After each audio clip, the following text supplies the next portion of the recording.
तीसरी आलमी जंग के खदशात बढ़ने लगे। चाइना ने बैनुल बर्रे आज़मी मिसाइल नस्ब कर दिए और इनका रुख अमेरिका की जानिब मोड़ दिया। ऐसा क्यों हो रहा है? चाइना को क्या खदशात हैं? आमिर रज़ा मेरे साथ मौजूद हैं, उनसे बात करते हैं। आमिर में एक बहुत बड़ी और अहम खबर आई है, बैनुल बर्रे आज़मी मिसाइल नस्ब कर दिए हैं चाइना ने। क्यों किए गए? आखिर आगे क्या होने जा रहा है? देखिए, ये पहली बात तो ये है कि ये बहुत ही संगीन मामला है। चीन जिसके मुतालिक 2024 तक ये कहा जा रहा था कि सबसे कम एटमी हथियार, सुपर पावर्स में सबसे कम एटमी हथियार जो हैं वो चीन के पास हैं। यानी उनकी तादाद सिर्फ 600 थी। लेकिन ये कहा गया है, रॉयटर्स की स्टोरी है, फिर उसके अलावा एक इनका जो एटॉमिक साइंटिस्ट हैं उनका एक जरीदा है, उसके मुताबिक तो ये है कि ये आने वाले दिनों में ये तादाद 1000 से बढ़ जाएगी। लेकिन सबसे संगीन मामला ये है कि DF-31 यानी डेंग फोंग 31 जो है मिसाइल वो नस्ब कर दिए गए बड़ा हैं। खौफनाक मिसाइल ये है। बड़ा खौफनाक मिसाइल है और इसकी रेंज जो है वो अमेरिका तक है। मसला यहाँ पे है कि इसकी रेंज कहाँ तक है। अच्छा, ये इसको एक तरफ रखते हैं, DF-31 को एक तरफ रखते हैं, इसको DF-21 की जगह पर रखा गया है जिसकी रेंज जो थी 7008। दोनों बैनुल बरे आज़मी मिसाइल्स हैं, बैलिस्टिक मिसाइल्स हैं, बैनुल बरे आज़मी हैं। और ये मिसाइल्स जो हैं ये काम दूर तक जाने के लिए हैं। लेकिन DF-21 से ख़तरा किनको था? कोरिया को था, जापान को था, इस तरह रशिया को हो सकता था, यानी ममालिक की रेंज की बात कर रहा हूँ। इसको अचानक से हटाकर मंगोलिया के साथ साथ जो इनके साइलोस बने हैं, साइलोस मीन्स जो अंडरग्राउंड इनके साइलोस हैं। हालांकि DF-31 जो है ये मिसाइल व्हीकल से भी लॉन्च किया जा सकता है, ट्रक माउंटेड किया जा सकता है, लेकिन इसको रखना तो किसी जगह पे है ना। तो उनके साइलोस में अगर ये 100 के करीब रखे गए हैं तो ये फायर किए जा सकते हैं और 1000 टन ताकत का एटमी मवाद ले जा सकते हैं। यानी अमेरिका को तो तबाह बर्बाद कर देंगे अगर ये चल गया तो। मैं आपको मेरे लिए बड़ी हैरानकुन बात है कि चीन को एकदम से ज़रूरत क्यों महसूस हुई। अब आप आ जाएं, इसको यहीं पर रोकते हैं इस बात को कि अमेरिका को क्या है। आपने और मैंने एक व्लॉग किया था आदिल साहब कि रशिया ने एक आबदोज़ी मिसाइल तैयार किया है जो दुनिया के किसी भी साहल से टकरा कर कई के कई शहर जो है उनको तबाह बर्बाद, वो अब तक की तारीख का, ये वैसे व्लादिमीर पुतिन ने भी अपनी तकरीर में कहा था, लेकिन मैं आपको वैसे बता रहा हूँ कि अब तक की तारीख का दुनिया का सबसे ख़तरनाक हथियार है जो रशिया तैयार कर चुका है। और रशिया वो मुल्क है जो दुनिया में सबसे ज़्यादा एटमी वॉरेट रखता है, जिनकी तादाद जो है वो 2700 से भी ऊपर है। उसके बाद अमेरिका का नंबर आता है, फिर चीन था। अब देखें कि ये जो तीनों ताकतें हैं ये एटमी हथियारों की दौर में दोबारा से वापस जा रही हैं। डोनाल्ड ट्रंप ने एक बयान दिया था कि हम रूस और चीन के साथ मिलकर एटमी जो है उनको कम करेंगे, लेकिन इस बयान के बाद हुआ क्या? रशिया ने अपने वो आबदोज़नुमा मिसाइल का तजर्बा कर मारा। अमेरिका ने अपने एटमी साइंसदानों को एक मरतबा से फिर तजर्बात की इजाज़त दे दी, आपने वो ख़बर चलाई।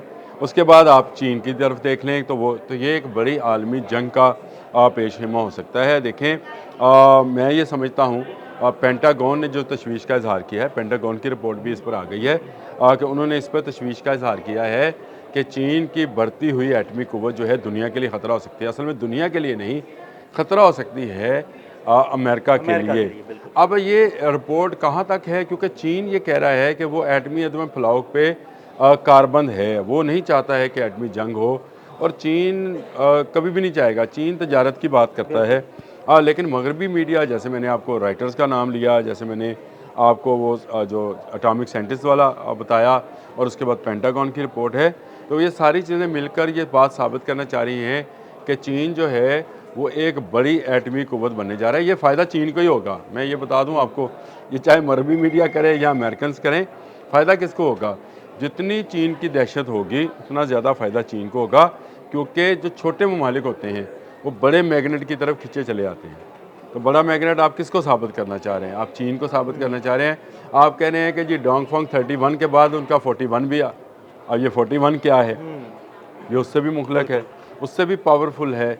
यानी जिसमें 1000 टन वाला वो 31 है, जिससे 1000 टन से ज़्यादा के यानी 2000 टन का मवाद होगा, और वो सेटेलाइट से जो है वो लॉन्च किया जा सकेगा, वो DF-41 है। इस पर किसी दिन फिर बात करेंगे। लेकिन मसला ये है कि अगर ये ख़बर ठीक है कि मंगोलिया में मौजूद साइलोस के अंदर ये इन मिसाइल्स को फिट किया गया है। तो ये आपके लिए, मेरे लिए, इनके लिए जो सामने बैठे बिल्कुल, जो हमारे हैं, नाज़रीन सब के लिए जो है ये ख़तरे की घंटी है। भाई एटमी जंग में कुछ बचने वाला नहीं है। और वो जो हदीस मुबारक है जो नबी अकरम सल्लल्लाहु अलैहि वसल्लम से मंसूब है कि एक ऐसी जंग होनी है मलहमतुल उज़्मा, जिसमें अगर किसी बाप के 100 बच्चे हैं तो 99 हलाक हो जाएंगे। तो ये उस जंग का शायद कोई ऐसा तैयारी है। ये एटमी जो देखिए मवाद आमिर है, भाई, जब नबी पाक सल्लल्लाहु अलैहि वसल्लम ने फरमा दिया तो ये होना ही होना है। ये होना तो है, लेकिन ये अब होना है, कब होना है, ये तो हाँ किसी जी, बिल्कुल। जगह पे नहीं है। क़यामत से पहले यानी उस सात से पहले जहाँ से क़यामत का आगाज़ होगा, जहाँ से उसका आगाज़ होगा, उससे पहले इस जंग ने होना है। तो ये तैयारी किसके लिए है? जिस तरह से मैंने आपको बताया, एकदम से रूस ने तजर्बात शुरू कर दिए, अमेरिका ने अपने साइंटिस्ट को इजाज़त दे दी और अब ये साइलोज़ में 100 DF-31 को जो है लॉन्च फिट नस्ब करने कर की दिया बात, गया। नस्ब करने की बात आ गई। तो ये एक बड़ी जंग का पेशीमा हो सकता है, दुनिया को बचना चाहिए। देखें एटमी अदम फैलाओ की तहरीक जो है, मेरा ख़्याल है वो कमज़ोर होती चली जा रही है और उसके कमज़ोर होने से दुनिया की तबाही जो है वो सामने नज़र आ रही है। अल्लाह ताला हम सबको तमाम आफ़ात व बलियात और इस तरह के जो एटमी असरात हैं उनसे महफूज रखें। लेकिन जब तक आपकी दुनिया में भारत जैसे मुल्क मौजूद हैं, जब तक आपकी दुनिया में इज़राइल जैसे मुल्क मौजूद हैं, तब तक ये काम रुक नहीं सकता है। ये एक बड़ा अलमिया है कि हमारी दुनिया में ही जहाँ अमन के लिए बात करने वाले लोग हैं, वहाँ कुछ ममालिक ऐसे हैं जो कि दुनिया के अमन को डिस्टर्ब करते हैं। तो मैं ये समझता हूँ कि चीन जो तैयारी कर रहा है, रशिया ने जो मिसाइल टेस्टिंग की है, यहाँ एटमी टेस्टिंग शुरू की है, अमेरिका ने जो इजाज़त दी है अपने साइंटिस्ट को कि वो अपनी मिसाइल टेस्टिंग कर सकते हैं, यानी अपनी मिसाइल कहता हूँ वह एटमी वारहेड की टेस्टिंग कर सकते हैं। तो ये दुनिया एक नई जंग की तरफ जा रही है और ये तीसरी आलमी जंग शायद आखिरी जंग ना हो। ये ख़तरे की घंटी है आपके लिए भी, मेरे लिए। मैं तो ये जब बात भी कर रहा होता हूँ तो मेरे रोंगटे जो खड़े हो जाते हैं, क्योंकि ये दुनिया किसी अब एटमी जंग का मुकम्मल नहीं हो सकती। कहीं पर भी गिरे, बाकी वहाँ पड़ा एटमी मवाद भी फट जाएगा बिल्कुल ऐसे ही, बिल्कुल और ऐसे दुनिया जो है वो तकरीबन नीस्त व नबूद हो जाएगी।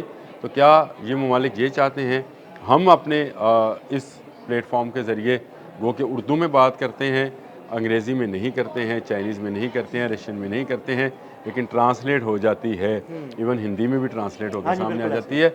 बहुत सारे जो है चीज़ें, हम इनसे अपील करते हैं कि इसको रोकें।